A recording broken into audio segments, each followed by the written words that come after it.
Hey everyone, this is Dalton at Daltonians TFs coming at you with another Titans Return review, and as you can see from the title, we're taking a look at the Deluxe Class Weirdwolf, or as his box says, Wolfwire. Now, before we get into the figure himself, again the box, you get Monzo. Remember how to spell that X. It's pretty much as you would say xylophone, so Monzo and Wolfwire. You get the Titans Return, him in Beast Mode, Robot Mode, the head attaching. Then it says here, the same Titan Master blurb. Monzo gives Wolfwire the power to rewind time in short bursts, but it drains energy to dangerously low levels. So, kind of reminds me of Prince of Persia: Sands of Time, just that little gimmick in the game to where you can go back for a small amount of time to fix whatever mistakes you make before you fall off a cliff or off a building or whatever. So that's pretty interesting. Again, it also kind of plays into his psychotic nature, I guess, with the fact that he's weird. I don't know, I kind of like the idea of the Bonkan one where, he'd talk to his wolf head hand, kind of like a ventriloquist would.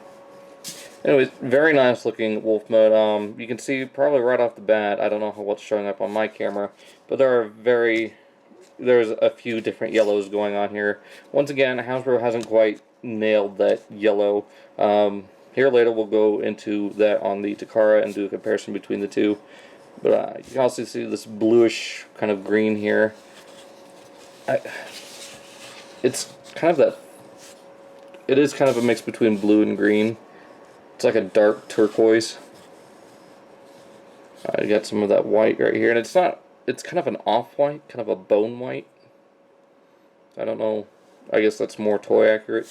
I do like the red plastic on the inside of the mouth here. So you got the teeth, a little bit of a tongue detail, and the roof of the mouth, along with the sides, the little vents here in the eyes, also the nose. I think that's just, yeah, that's molded plastic there. And then you got some red paint right back here. You got the little cockpit for Monzo, which is a pain to open. And it's just the big empty cavity. You got that more of that red translucent paint. And here is Monzo himself, completely unpainted except for, Weirdwolf's face. And bringing in the Fans Project one. I mean, this one is very, very different. I don't know what they're pulling from with this.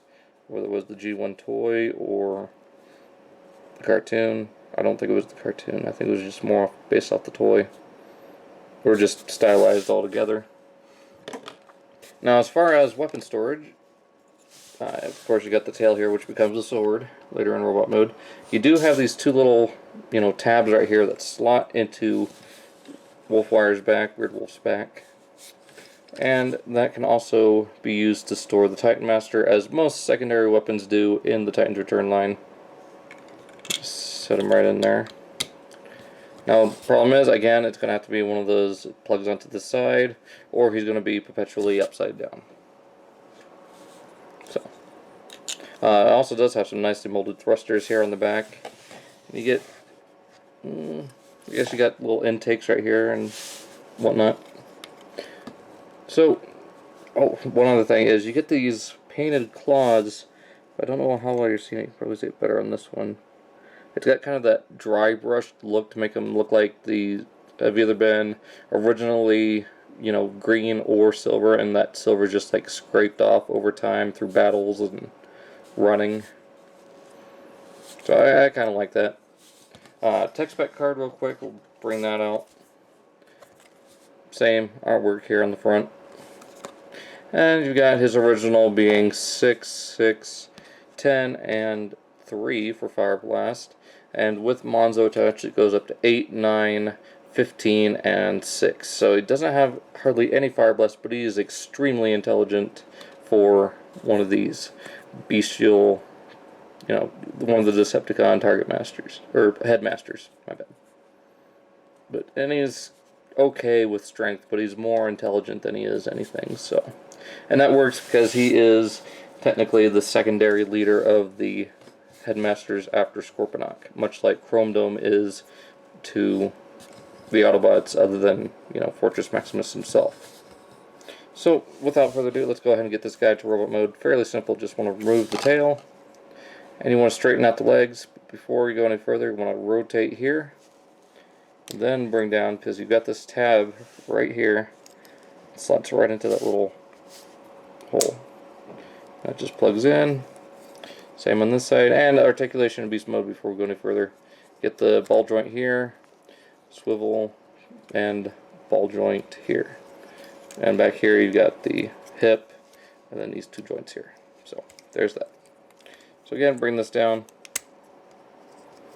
And you can do this one of two ways. Let's go ahead and just flip out the feet and leave the paws facing forward. Here you want to just straighten out the arms, rotate them, rotate the wolf paws back. Same here, rotate, rotate. Close the mouth and bring back the head. There is going to be slots right here for the ears and a little slot right here for the nose.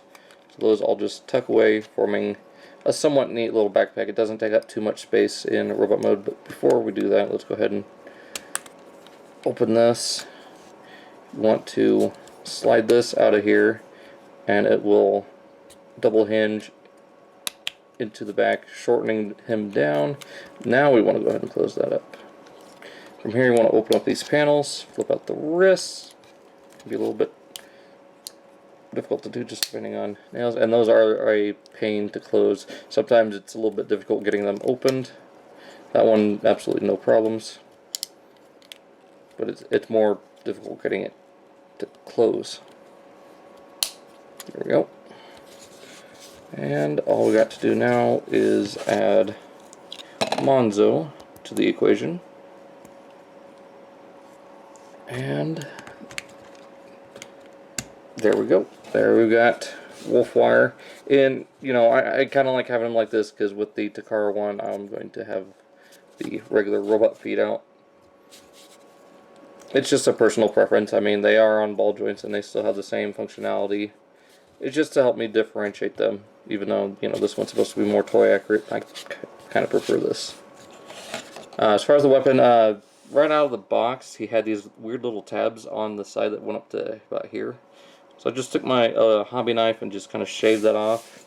So now he can hold it just fine in his hand. Let's go ahead and give him his sword.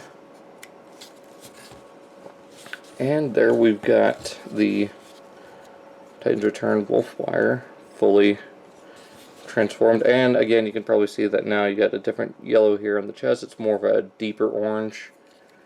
And then you've got this kind of butterscotch going on right here. Now, one thing that's kind of interesting that I don't think I've seen anyone else cover in their videos is you can open up his chest, kind of give that, you know, reference of them possibly planning to have done the little tech specs on the chest. So that makes him and Highbrow that have something going on with their chest that none of the others do. And there's no other reason behind him being able to open like this whatsoever. I mean, it's just there. So unless they planned something and just didn't get to do it, or if it's, you know, actually serves a purpose later on, I honestly have no idea. But just thought I'd mention that. Very nice, you know, kind of that same bone white on his chest here with the green here on the side. Very nice Decepticon symbol with the silver background. Not a huge fan of how they did the head sculpt here. I mean, it is very toy based, but his visor just mixes in a little too much with his face for me. I mean, I know it's accurate to how he was originally. It's not my favorite. You do get the missiles right here. What's interesting is these are two separate molded pieces of plastic. The only paint on his shoulders are these two little, you know, white dots. As far as robot mode here, we've got the, you know, vents here on the thighs. We got this little bit of that bone white here. Articulation is pretty much the same. It's just a little bit more limited now. You actually get a knee joint here now. You got that ball joint still. You do have a waist swivel. It is a little bit blocked due to the the assembly back here. You do have your post or port here for the flight stands. No wrist movement at all on him. Head, of course, is on a ball joint due to Monzo. So let's go ahead and get the Banner Project 1 transformed, and we'll do just a little bit of comparing. I mean, it's apples to oranges, but thought you'd just like to see them compared next to each other just for reference. So let's go and take a look at that. Alright, so here we have Weirdwolf with the quadruple U from Banner Project. He is a little bit on the short side just due to how his transformation works, and you can actually see he is a lot more squat than some of the other headmasters. Whereas this one's a little bit more lanky, more stylized, that kind of anime super robot styling. I like them both, don't get me wrong. He's not replacing this guy on my shelf, but he is going to be like his own entity. He's still, in my collection. I just got to find a place for him. But he's definitely going on my check shelf along with the Takara version. I don't know which one will be more featured on that shelf. I'm pretty sure it's going to be the Takara because it's more tune accurate to both G1 and the original Headmasters anime. We'll get more into that when we get to the Takara Weirdwolf. So that being said, I hope you guys enjoyed looking at Weirdwolf along with, the comparisons with quadruple U. Hope you guys, like these videos I've been doing lately. Really enjoying Titan's Return so far. I think it's probably one of the better lines we've had since, 2014. So that being said, like I said, I hope you guys enjoyed. Links are down in the description for Facebook, Instagram, and Twitter. Go check those out. And I will see you all next time.